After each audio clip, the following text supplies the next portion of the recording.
The Reverend Al Sharpton walked the red carpet here at the White House Correspondents' Dinner and weighed in on President Trump's tax reform proposal.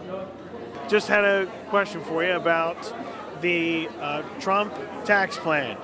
I'm sure you've seen the blueprint. What do you think of the decision to raise the corporate tax rate down to 15% from the 35% today? I mean, I think that it's good for corporations, but what about the average person that he promised help for? They get a minimal decrease and a huge increase for those that benefit from the corporate tax rate going down, a huge benefit for investment and those that benefit from the tax breaks of passing on their let's say the taxes that they were getting a high bracket tax in terms of if you're an inheritance, that's the word I'm looking for. I think that when you balance it, it's much more beneficial to corporations and the wealthy than it is the minimal middle class tax, and that for people that really need a real break. Do you think the tax for right now, the corporate tax rate, is too high in America? I think that bringing it down some may be good, but you should have a middle class tax cut that is much more substantive.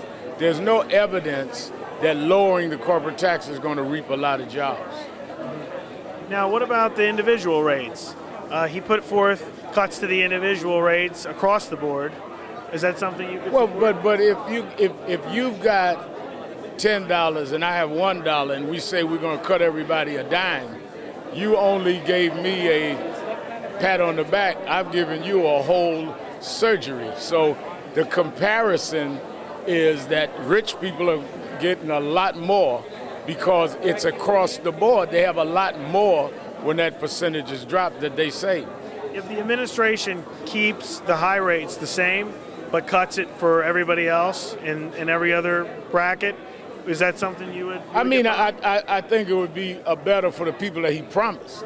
Again, if I'm a poor guy in Pennsylvania that voted for him, or Wisconsin, I would want to see that the priority is me. So I'm not even going by what Al Sharpton thinks. I'm going by what Donald Trump promised. Thank you. Reporting at the Washington Hilton, I'm Nicholas Balassi.